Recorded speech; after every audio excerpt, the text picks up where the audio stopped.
Ukraine become the most attention spot now with the US and NATO increasing its military strength there. Is this the right battle to engage? How Beijing was able to win the Winter Olympics for a place that has little snow. How did it pull it off?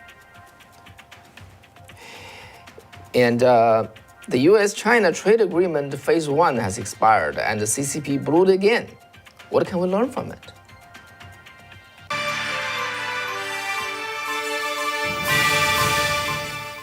Welcome to Wei and Kathy Show. I'm your host, Wei Fang. And I'm Kathy Zhang. Yeah. Okay, happy Monday. We've got a week ahead of us. Okay, so today we actually have three top things to talk about. It's all pretty big issues, okay, and some of them may be controversial, okay? Let me just warn you. The first one has to do with the situation of the Ukraine. And then after that, we're going to be talking about the upcoming Beijing Olympics, which will be pretty much 10 days later, right? Mm-hmm. It'll start. And remember, 7 years ago, nobody believed that Beijing could get this place. This is Winter Olympics, and Beijing doesn't have much snow. And how can that happen? How can they, win the place, win the honor to host the Winter Olympics? And what's going on there? The third one, we'll be talking about the US-China trade agreement, phase 1, which will be expiring in the February. And the CCP, they blew it again. They sign something, they don't follow through. So what can we learn from it, and what can US do at this point? Okay, that's our topic. So with no further ado, we'll jump right into the first one. The first one, actually, the topic is a controversial one. The reason I insert this, okay, Kathy, doesn't even know what I will be talking about, because I just talk about this in my Chinese show, and it is indeed something that through my research I conclude, okay, and but probably not many Americans agree to what I will be saying next. So I will be expecting you providing me feedback, and because I do want to know how you think about that. Okay, so if you read the news, the simple matter is Ukraine is becoming a tension point right now, and Putin has put in more than 100,000 troops at the border and ready to come in. I remember a few years ago, and Putin was able to invade and took Crimea from Ukraine, and that wasn't met with any serious resistance. So basically, the logic goes that Putin wants to take one step further, and like how Soviet Union was, devouring the Ukraine, he wanted to take it back in. And it seems that the West does not have the determination to stop him. And the most recent news tells us that the Biden administration has ordered 5,000 troops to be ready. They have not been sent yet, but they are standing ready to be sent into the Eastern Europe anytime. Not in the Ukraine, because that's what Putin really adamantly object to. They will be possibly sent to Romania or Poland or Hungary, basically the NATO countries near Ukraine. And so with all this mess, so what should be done? Some people said, commentators said, the West and President Biden is not strong enough. Some other people say other things. Okay, let me just quote you from one person, and his name is the Navy chief of the Germany, and he was just fired because he said something that offended a lot of people. And what did he say? And his name is Schönbach, and General Schönbach in a think tank speech in India. You may have taken notice of that, you may not. And he said, what Putin is looking for is basically a respected power. He wants to be respected. The West should just give him that respect. Okay, and giving respect does not actually cost us much. Does not cost us anything. That's what he said. And about the Crimea, he said, it's long gone. We have no way to retrieve it back. Okay, so basically, he's saying that we can respect Putin and just work with him, and without coming to this tension point, and then that generates a big uproar. Okay, so very quickly he was removed. he removed from the position of the Navy chief of Germany. All right, it seems has been concluded.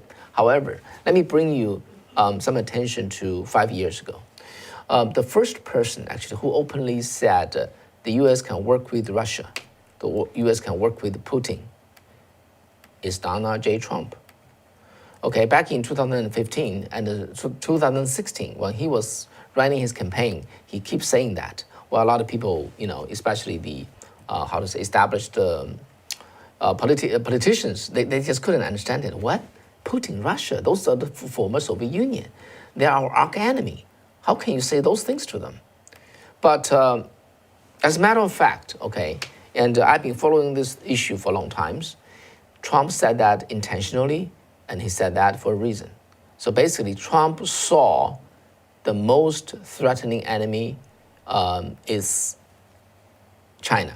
He saw it China. To be precise, it shall be Chinese Communist Party, is the CCP. Okay. At that time, Trump did not quite see CCP as the political threat or national security. He see them as an economic threat because Trump's mind, remember, he was pretty much just fixed on the economy. And through the trade war, he come to understand what the CCP is, and which I will elaborate later in our third topic. But anyway, he's the first person who said, let's make friends with Russia so that we can all focus on the CCP. Nobody will understand him, and nobody will listen to him. And the media give him a lot of hard time whenever he talks soft on. When I say talk soft, means talk nice on Putin or the Russia. And the same kind of line of thought is carrying on with the Biden administration and the NATO today and Western Europe. And they just insist on Putin is the enemy, shall be stopped, but they dare not have a war with him. So they are neither too strong by pulling back, nor too soft or friendly. So they put themselves in a very awkward situation where Putin got all the, he got the high ground. Now he moved and the West just panic. Either way he moved, they have to move with him. This is an advantage that Putin is commanding. Well, the reason, why that's the case? Because the West never understand it as Trump did, as the General Schrombach understand, that by just befriending Putin, give him the technology and pull him into the Western camp and give him modernization and just ask him don't incur the former, the Soviet republics. And it could work out very well. And just think about, would Putin rather to have US as his friend, as the West Europe as his friend, or has China as his friend? The China and Russia has 2,000 kilometers or 1,300 miles border, and they have military clash, and it could happen anytime down the road in the future. Okay, to Putin, that's the real threat he's sleeping with. But now the West has managed to push him really into the brace of Xi Jinping, of the CCP. Now the West has to deal with the two enemies. So, well, at this very moment, U.S. sent 2 aircraft battlefield into South China Sea and another one into the Mediterranean to do the drill there, because it has to contain 2 enemies. But is this really the battle we should be fighting? Or we are still following this Cold War thinking, and without realizing that what is the real threat that the U.S. and the world is facing is the CCP. Russia's economy is the 11th in the world. Its GDP is even lower than Brazil and Canada. Canada is a country with a very, very small population, right? Only 40 million people. Russia has 140 million people. But it does not even produce enough than the Canadians. So it's not really a threat to the West, but the West, instead of befriending and putting him in by the side, they push him into the brace of Xi Jinping or the Chinese Communist Party. So this is this is something that Trump saw it already, and the General Schrombach saw it already. Now Trump is out of the White House, and the general lost his job. And just here at this YouTuber, I'm sharing this with you. I want to know your thought. Do you agree with me or do you not? Okay, and in my opinion, this is a big misjudgment by the West. We should not even worry about sending troops to the East Europe, and we don't. Yeah, if we have enough way to pull him into the side of the West instead of to the side of Xi Jinping. Anyway, that's my first issue and my commentary. And if you can, just type up your thought. I really want to do this survey to see how much this idea, okay, this understanding would just echo with you guys. Okay, now let's move on to the next one. As we move on, please still just type up your comment, because I do want to know that you agree with me or not, or have no opinion. All right, so let's move to the second topic, which has to do with the Winter Olympics. All right, so basically this is what happened. 7 years ago, the International Olympics Committee was considering whether to award this Winter Olympics to Beijing or to a city in the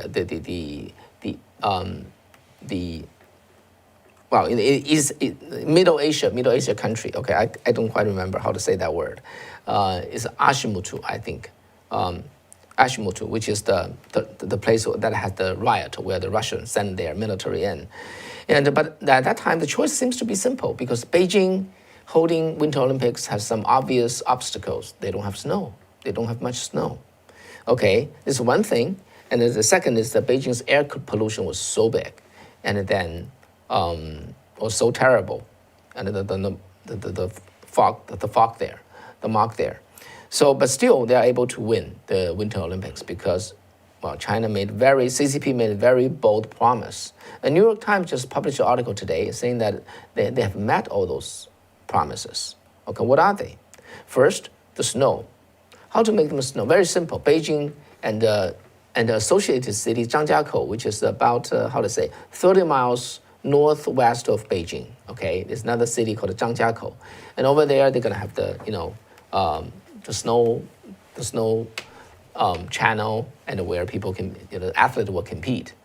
And Beijing Olympics and the Zhangjiakou become the first Olympics to use 100% man-made powder. They just have this powder snow-making machine, and who just taking water and spit out the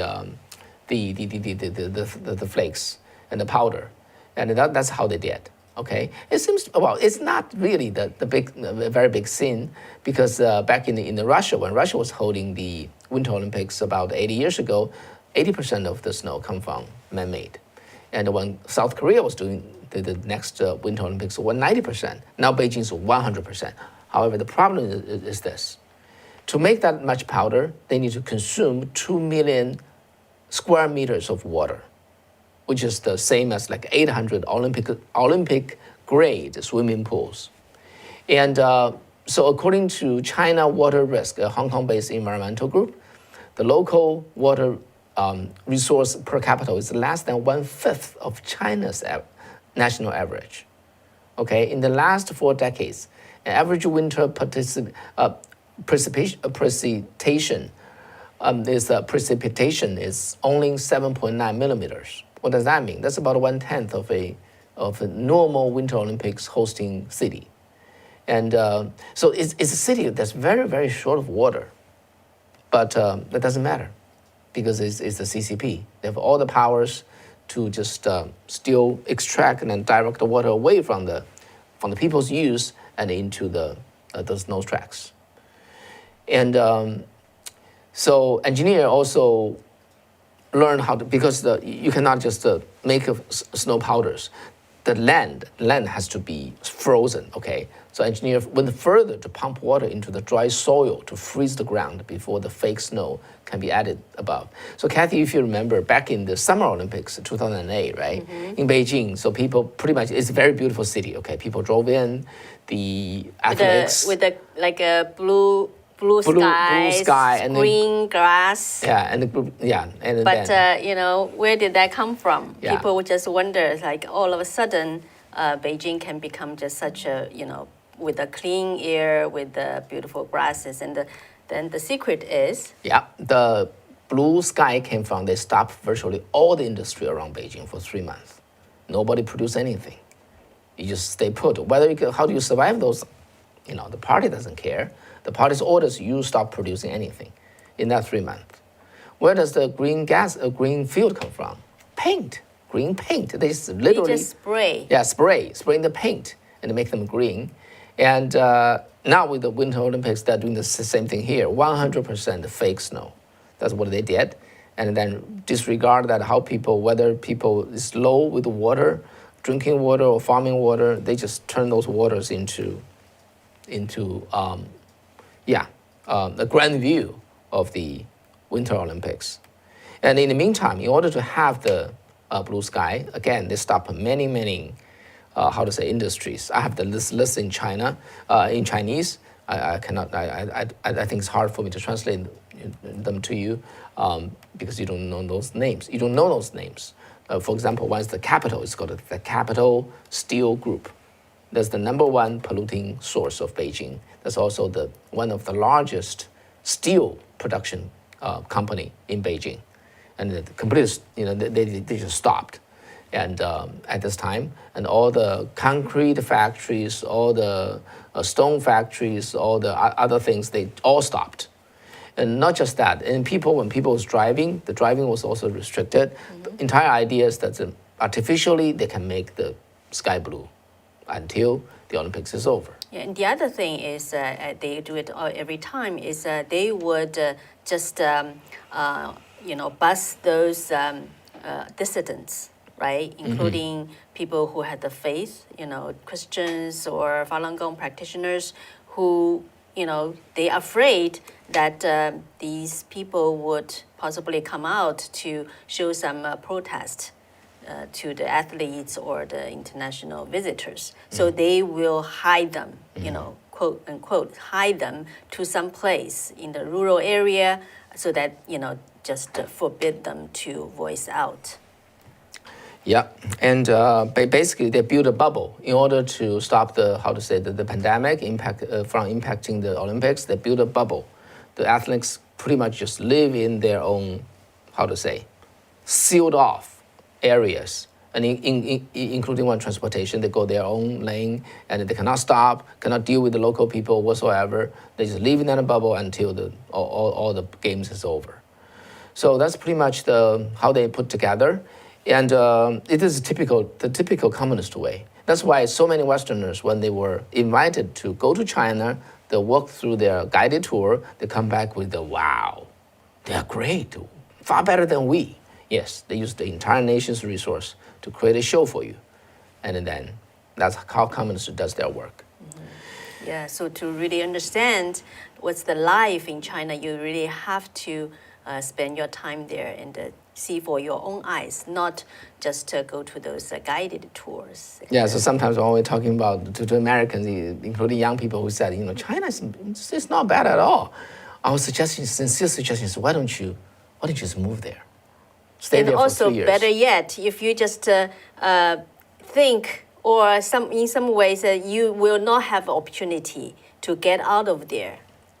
Okay, just imagine that, and you have to live there. Then, they will really kind of experience the life over there under the communist regime. Okay, so let's move on to our third topic, which is our main topic. And actually, February 14th is the expiration time of the first US-China trade agreement, phase 1. So first, let me tell you, what is phase 1? Phase 1 this is after more than 1 year's negotiation. Trump struck a deal with the CCP in January 2020. Okay, the China agreed to buy about 200 billion worth of U.S. goods over a 2-year period of time, including doubling its agricultural purchases to 40 billion. China made concessions on intellectual property, currency, and access to financial services. And it promised to halt the practice of forcing companies to turn over their technology. And in return, the U.S. will call off and then reduce some tariffs, though the taxes on the $360 billion in Chinese goods will stay there.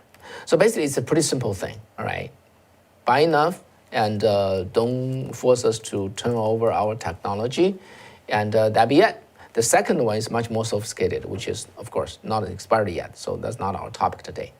So, okay, so I want to back up a little bit to talk about the story or the things happened behind this trade, this agreement, okay, which you have heard. You think it's very simple. It's not simple to come by.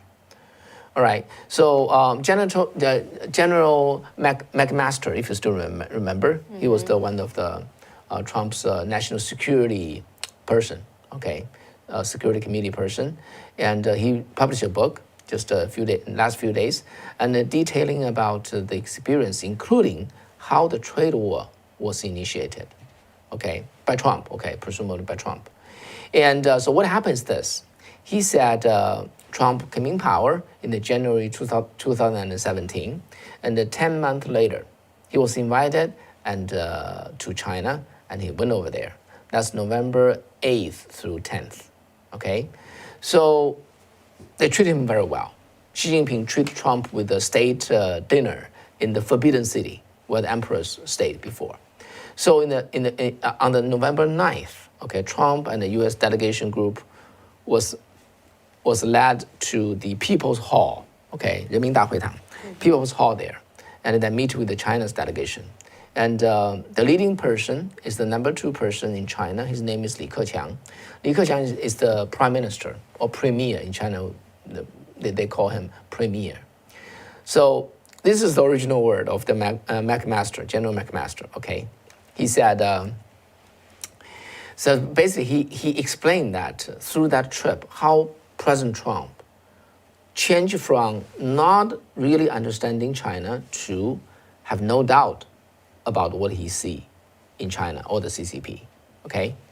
So basically on that very day, November 9th of the 2017, Trump and the US delegation listened to Premier Li Keqiang's speech. And the general said, this is following his original word. He said, our last meeting of the state visit in the Great Hall of the People was with Li Keqiang, the premier of the state council and titular head of the China's government, because the real head is Xi Jinping. If anyone in the American group had any doubts about China's view of its relationship with the United States, Li's monologue would have removed them. Okay, let me cut in here. Trump went there saying that we have unfair trade and you've been stealing our technology. Those has to be stopped. We have to have balanced trade. Okay, you cannot steal our technology and so on and so forth. All right, so Li Keqiang, he said, he began with observation that China, having already developed its industrial and technological base, no longer needed the United States. Okay, Li Keqiang went on and said, he dismissed U.S. concern over unfair trade and economic practices, indicating that the U.S. role in the future global economy would merely be to provide China with the raw materials, agricultural products, and energy to fuel China's production of the world's cutting-edge industrial and consumer products. All right? Okay, so when Li Keqiang made a long monologue, and General said in his book, Trump in the very beginning and was very patient and tried to live with it and listen to quite a while. And later, Trump cannot help stopping Li Keqiang's talk. And he very courteously thanked Li Keqiang and then finished that meeting. So before leaving Beijing, in the joint press conference with Xi Jinping, Trump talked about unfair trade and unjust practice. And he turned around and looked at Xi Jinping. He said, I don't blame you. I blame only ourselves. You remember, right? At the campaign, he always said that. We don't blame you. You are too smart. We blame ourselves. We are too stupid. Okay, but General McMaster said, leaving China, I was even more convinced that I had been before that a dramatic shift in U.S. policy was overdue. All right, so basically after that speech, Trump came to realize that's the real CCP. They cannot be dealt with. They want to dominate the world through internal control and external control. So Trump came home, instructed that we're going to start this trade war with him, with CCP, and he started the trade war right away. And after 1 month, he started trade war in the next year, 2018. After about a 1 year's negotiation, they struck a deal in the January 2020, which expired in the next, 20 days. Okay, that's the news story of today. So we went a long route to give you the, the perspective, the backdrop of this. Now, Kathy, let's talk about what do we learn from this? Okay, and then now let me see. I haven't told you this yet. What happened to the trade agreement? China blew it again. All right, they bought less than 60% of what they promised. The only merit of their honoring the trade agreement is to buy an agricultural product because they terribly need it. But even for that, they did not reach the agreed amount, 10% short. For all the others, they're far short from it. So Biden now faces a situation, what do I do? Do I call off the trade tariff? If I do that, he will lose the respect of he will lose any respect, by his Chinese counterpart because they signed a trade agreement, even signed it by Trump. Now, they can just walk away without any punishment. If you hold on to that, well, this is a media report, which I believe so too. Biden will worry about trade wars causing, the inflation in the U.S., so he doesn't want to call it off. But anyway, a few days ago, Biden said, I probably will not touch it because China ate their word again. Okay, so at this very point, what did we learn from this another failed honoring the agreement, a serious agreement between the two biggest economies? Kathy.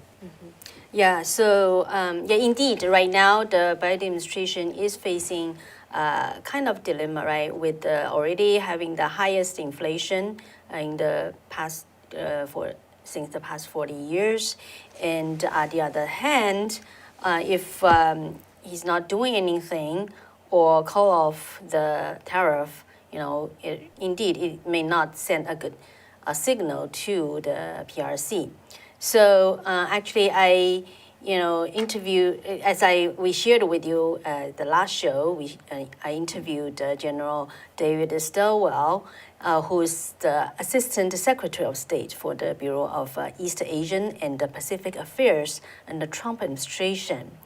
And he had a lot of experience, even know the language, know the culture, understand how the CCP works.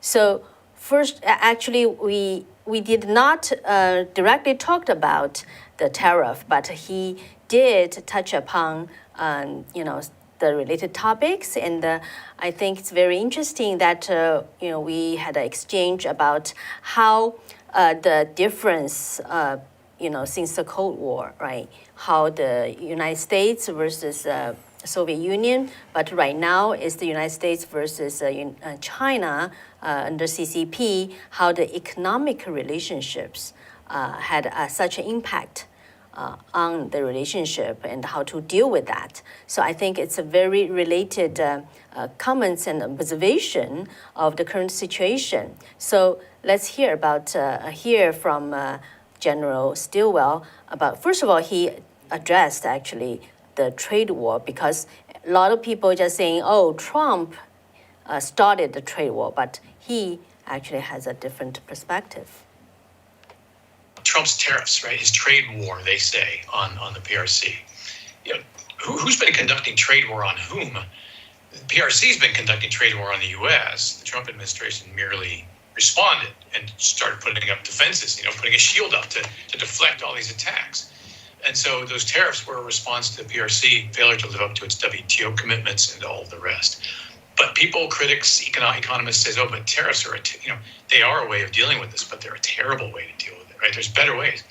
Well, give me one. Give me an example of this. Don't just criticize. Tell me what the better answer is. And they couldn't come up with any. Really, tariffs are the only way you can do it. It's a big, blunt object. It creates problems that you hoped it wouldn't, but you have to do something. You can't just sit back and go, well, I don't have a perfect solution, so I'm not going to do anything. That was the attitude for 40 years. The very difference between the Cold War era, right? The Soviet Union and the U.S. and versus right now the CCP and the United States. One factor is very different is how our economy is so interwaved with PRC. It makes things more complicated. So how do you see it? So that was by intent. The government did this on purpose. One, they made good money here in the U.S. and elsewhere by inviting American businesses out to China, offering cheap capabilities. This is how you build a monopoly, right? Is you undersell all the competitors, and then when they go out of business, well, you own it, and you can charge whatever you want. That's monopolistic behavior. This is what the WTO sought to prevent. This is what China signed up to live up to, and this is what they violate every single day when you do business in the PRC. So some people call it decoupling, as though we can pull back this piece of the economic relationship and they'll pull back that piece, and it's very discreet. It's not. It's disentangling. The Chinese economy, the U.S. economy grew, the Chinese economy grew next to it, two trees, and the Chinese economy roots have tangled themselves in with the American roots, and now you have this tangled ball. And if you were to try to separate those two, you would do as much damage to yourself as you would do to the Chinese side. If you try to cut those roots, you're going to cut your own. You can't tell whose is theirs and whose is yours. So you slice through that root ball, and you're going to hurt yourself. This is what you're describing. The PRC is banking on the fact that American businesses won't hurt themselves in trying to extract themselves out of this Chinese mess that they've got themselves into. But you're going to have to. There's no other way to get this tangled mess, to disentangle it, and then rebuild that relationship. We can do business with the PRC, but we have to do it like, gears in a machine, where we know where each piece touches, we know how it all relates, and then if this piece if this piece here isn't working, then we can pull this piece back and get back to more reciprocal arrangements in the economic sphere. But right now, it's very difficult, and people are going to have to make decisions based on their principles, values, their democratic perspective to sort this out, because we have to sort it out. So what you described made me think of one phrase in Chinese you probably know, or it's like 长痛不如短痛. Like you have to make a decision, maybe it's hurtful, painful, but you make it right now instead of hurting for longer term. And the PRC is making it easier for us to do this. I mentioned Steve Saleen. His company left every week when I was in Beijing. There was some company being briefed had lost everything, right? They'd lost their intellectual property, their copyright, all that stuff, and they were going home penniless. It just keeps happening, and people need just to admit it, and then use that to educate others before they go there to do business, to go in prepared. And where you need to, as you say, just better sooner than later. Do it now, get it over with. We talk about pulling Band-Aids off, right? You get a Band-Aid here, and some people like to just painfully take it off slowly. I just rip that thing off one time, hurt, be done with it. We're gonna have to do that economically as well. Mm-hmm. In reality, for the United States, the government seems cannot really force onto them. So, How do you think? That's a great question, and the answer is easy. It's transparency. If you read anything from a guy named John Garneau out of Australia, or Clive Hamilton, who wrote the book Silent Invasion, the solution they offer is simple. They call it sunshine, the international disinfectant. Expose this behavior to public awareness, right? Let people see what is happening, and shareholders will do the right thing. They will pressure their CEOs and their companies to get out of this, expose them to it, show them what's going on, be very clear about it. I can think of a lot of reasons why people don't. I wish they would be more open about this. But if you're watching, Boeing is a good example. The market in China for Boeing aircraft has just kept Boeing, on back orders. They've been cranking as many 737s and 787s, all these airplanes out as they can. And they've exposed themselves to the point where China can use that now against them. If they start throttling back or cutting orders on the 737 MAX and other things, well, Boeing stands to lose its shirt. In fact, could potentially, experience some very dire economic penalties. Right now, Beijing is pushing all its business to Boeing's number one competitor, and that's Airbus out of Europe. They're doing it to punish the U.S. They're doing it to get Boeing corporate executives and Congress people from the state of Washington and other places to put pressure on the government to go easy on China. Don't push this stuff, right? It's hurting our bottom line. And it's a hostage situation that we're eventually going to have to figure out that, like you say, we're going to have to just take the pain now and then find other markets, find other manufacturers. A lot of that manufacturing, labor costs and other things, COVID, have made manufacturing in China very difficult. And so now those companies are naturally gravitating to Southeast Asia, Vietnam, Cambodia, others, Laos, Malaysia, and India, Bangladesh. This is great. This is a great outcome. If we can push some of that business to India, a 1.4 billion person democracy, and strengthen India in the process, that is win-win. And so businesses are leaving China because it makes good business sense to leave China, and we need to encourage them to either come back to the U.S., build up our own economy, build up our own industrial base, or incentivize them to go to these other places, democracies, etc.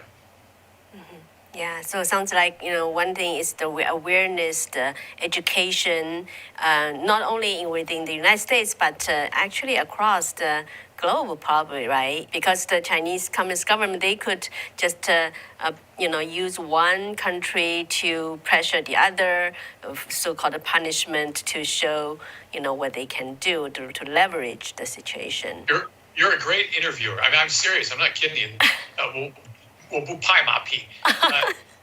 This is exactly what I want to talk about next. Is from the EU, we began picking up on a narrative that that started in the State Department on something called an economic Article 5. Article 5 says an attack on one is attack on all. WTO was supposed to do this, by the way. If the PRC attacked Australia, because Australia stood up for itself and said we need to investigate the causes of COVID and we need to let Taiwan participate because Taiwan got it right. China's response was they banned Australian lobster, wine, coking coal, etc. All these things, they sought to destroy the Australian economy. And the WTO was completely useless in preventing this. And so what we describe as an economic Article 5 would say, if you attack Australia, then all these other free market economies were going to band with Australia. We would buy up all that wine, that lobster, the coking coal. We would take care of that stuff and remove that economic hammer that China currently has from their use. Same thing with Lithuania. All these penalties that Lithuania is suffering because they stood up for their own sovereign decisions. We need the rest of Europe, the US, and other free market economies to come in, minus the WTO, because WTO has been influenced and bought, and support these other countries and basically take that lever out of China's hand. If we can do that, because that's the one you mentioned, the Cold War. The difference between the Cold War is the Soviets had nuclear weapons. That was pretty much it. Ideology, some say, was part of it. Nobody buys that communist stuff, but they definitely had the military threat. Well, PRC's got their strongest weapon is that economic lever they have. If we can take that out of their hand, this problem becomes much easier to solve. So when Lithuania is attacked, when Australia is attacked, when these others are attacked, Taiwan, right? They banned Taiwan pineapples. Exactly. And Japan bought them up. Great. That is exactly the model. But Japan bought 6,000 tons of Taiwan pineapple. Fantastic. But we're all going to eat pineapple for a couple of weeks. Great. There are so many great examples of this, and we just need to kind of get the word out so people keep doing this. And again, get China to live up to its commitment with the WTO, and it's not going to use its economy to abuse, to use as political leverage. Mm-hmm. Yeah, and General Stillwell also mentioned, for 40 years, actually maybe longer, the United States have always trying to bring China along, right? And so even say, we want to cooperate with, certain things. So how does General Stillwell see that? I mean, look at the history. There is no intent or incentive to cooperate out of Beijing. This is all about compete with the U.S., take advantage of everything they can, and then do their best to become, of course, the number one country in the world, and to set standards, to run the UN, to dictate to others the terms that we are all going to live under. And nobody wants that. Nobody wants that authoritarian system that they prize or value. It doesn't work, for one. And we like the system where 195 or 200 countries in the world each have their own independent voice, ideas, and the ability to express them. So we need to resist this urge, especially by the PRC, to set standards and say their way is best. It is not. As you explained, how United States has been giving a lot of opportunities, trying to cooperate with China, but according to your understanding of the Chinese Communist government and the party, how would they treat such kind of gesture? As weakness, absolutely. Whenever you do that, our cultures are very different. We are all very different. We think of that as a country that's strong and magnanimous, and the fact that we can allow and give. We don't be petty, about these things. We can be giving and all that. We see that as positive. The other side sees that as a sign of weakness. That we do that because we're not certain of our negotiating position, and we're trying to hedge. Any groups that came to China to visit when I was there, I did my best to get them to Yashio market or the pearl market or the silk market, anywhere where they can negotiate with the Chinese, merchant. And I would have them buy, like this cup. And we would say, what do you think? You and I will both try to buy this cup and see the best deal you can get. So my American friends would come in there and they'd say, what do you want? The Chinese merchant would say, I'll take $10 for it, today only, best price. And my American friends would give you $8.50, and as soon as he did that, the merchant would laugh. He'd go, I couldn't possibly part with it for less than 10. And the American would think he's really negotiating hard by coming back at $9, and he would get it for $9.50. And you just kind of shake your head. So when those of us who understood would negotiate, we'd walk in, he'd offer $10, and we'd offer him $1. Right? And then the merchant would get really upset. He'd say, Fungli, you're crazy. I can't possibly do it that. And we'd negotiate up a little bit, but then we'd realize that, he's not really serious because we know about what this thing's worth. And we would leave and we'd walk away. And just about the time we got outside of earshot, just before we got where he couldn't hear us, we hear, come back, come on, let's talk. And so we would go back, and now we had their attention. We had demonstrated the willingness to walk away, and then we would get it for $3. And, that seemed a fair price. So the difference is Americans believe the other side is negotiating in good faith. And we all know, and people who've lived there and done that, there is no good faith. Anything you can get when dealing with the Chinese government is sufficient. And there's no downside to being seen as really taking advantage of the relationship. Well, this went on for 40 years. And our goal when I was in the State Department was to set a new standard for negotiation and just demonstrating we can walk away. We can say no. And I thought we did. And we did so to good intent and good effect while I was there. Former State of Secretary Pompeo said, distrust and verify. So how do you think, is this the best way to deal with CCP? Yes, absolutely. Not the Chinese people. And we made that very clear from the start, is Beijing tries to conflate everything they do as the will of the people, right? 1.4 billion people's feelings were hurt by your comment or whatever. Well, how can they claim that when those people, they don't even think enough of those people to allow them to vote, to pick their own leaders or to express themselves, where you've got this cyber firewall and censorship out the nose on everything when they don't allow honest conversations inside the PRC. How can you say that you reflect and you claim to speak for 1.4 billion people? No, you speak for the Chinese Communist Party. This raises an interesting point. Again, it's getting Americans to understand that these are two very different governance ideas and systems. In our Constitution, in the opening to the Declaration of Independence, it says all people are created equal, and we are endowed by our Creator with certain inalienable rights. That is life, liberty, and the pursuit of happiness. It also says governments are constituted by the people and govern at the consent of the people. That means the government only operates as far as we allow them to. That's the American way, the Western way, the diplomatic, the democratic way. If you look at what the CCP logic and documents say, they basically say the people exist. 1.4 billion people exist to support the 9 million Chinese or 90 million Chinese Communist Party members. The people exist to support the party. the bargain here is that the party will, of course, treat the people with benevolence and good feelings and all that stuff, which hasn't proven to be the case. But that's a very different approach to how you run your country and how you treat your people.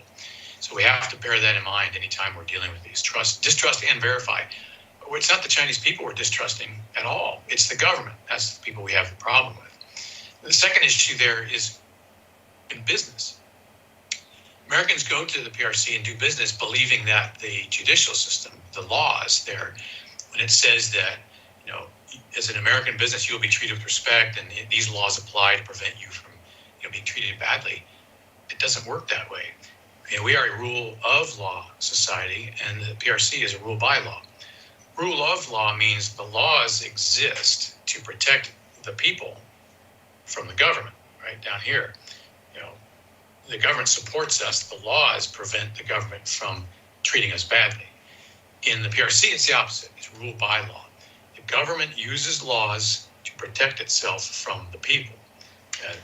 I can give you a million examples of how that works. And so that law can be manipulated to do great damage to especially foreign business interests in the PRC. There's a great story in the LA Times from a couple years back on Saleen Motors, S-A-L-E-E-N Motors, about a guy who came clean and said, I went to China and I got my copyright, my intellectual property, my pride, everything, all my ideas, everything stolen, and I left with nothing. I would have been better off not going to China. Most companies have that sort of experience at some point because the law is designed to protect the government and not foreign interests, et cetera. So this is a key people need to understand before they go try to do business. And they used to say, go to Hong Kong, where at one point in Hong Kong, you could get protection by law in a rule of law society. But as we all know, in July of 2020, that changed with the national security law. And you can't get a fair shake in Hong Kong anymore. It's over. Wow. Yeah. So that's General David Stilwell. He shares about his understanding of the CCP and how he thinks the United States should deal with that. Actually, in the last part of the interview we shared on Friday, he actually talked about, under the Trump administration, he was happy to work with Secretary of State Pompeo and others to really change the strategy to deal with China and how try to defend the United States by standing up to CCP. Yeah. So what I heard is the most eloquent way of expressing the truth in China. I hope you would agree to what he said, because what he said is the truth. One thing I do want to add, about this haggling, with common people, $10, $1 versus $10 and then $9. The negotiation? Yeah, yes, a lot of people are becoming that way. In China, win-win means I win twice, and in America, win-win means we both try to win. It's two very different countries. But China was not the China today, China back then was not the China of today. Because China has been ruled by the CCP, the Communist Party, for 70 years, they really has brought this country down. And what's the real China? In China, the guiding principle from the Confucianism is the 仁义礼智信. Translated into English, the guiding principle in China is benevolence, righteousness, courtesy, wisdom, and the faith. There's no, just rip you off. That's not a part of Chinese tradition or value. But after this atheist group, Communist Party came in, they changed everything. So, but China still maintains root. Even the root is thinned out, but it's still there. It can reconnect and then regrow, and we can still bring the country back if the CCP is disposed of. Yeah, and we actually had an offline discussion with General Stilwell, right? Yeah. He was saying, he shared experience of a negotiation in China, and we discussed that. It's because of the CCP's ruling for the past 70 years, really just destroyed the traditional culture, decency of the Chinese people. actually one of the shows that we have been sharing with all of you is the Shen Yun performance, which showed the China before communism, and so many people just watched and being amazed how beautiful China is, how beautiful Chinese peoples are. Because that really shows how the Chinese people, under the traditional Chinese culture, that reflect the true China. Yeah, and so it is really, he had a great observation of what happened, how the CCP were thinking and working, and how also they destroyed Chinese people. Unfortunately. Yeah. Okay, but I think we're learning, right? This country is learning about Communist Party, learning about China, and I think eventually we'll figure this out. And the transparency that General Stilwell said will be reached. Okay, that will be for tonight. Yeah. Thank you so very much. Yeah, really appreciate all of you. Yeah, all your being great with us. comments. Very, very good encouragement for us to continue on. Yeah, and our path. we knew that one of our friends here, Doug Watson, is actually a veteran, Vietnamese. Oh, wow. Yeah, Salute to veteran. you. Yeah, I really appreciate that, your service. And one of our friends here, Ruben, actually said he had a shoulder dislocation, but was not be able to treat it because he's not vaxxed. Gosh, what a shame. Yeah, okay. All right. All right. So, but I think as more and more people get to be aware of what's going on right now, I think a lot of the issues can be resolved. After all, we are all Americans. Really, our common enemy is the communism, the Chinese Communist Party.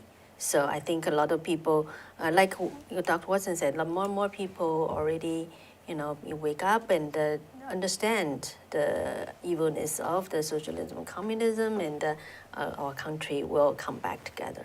Yep. All right. Okay. Good night. All right, thank you. Take care. Again. Yep. All right, so Until- see yeah. you See you on on Wednesday. All right. Bye-bye.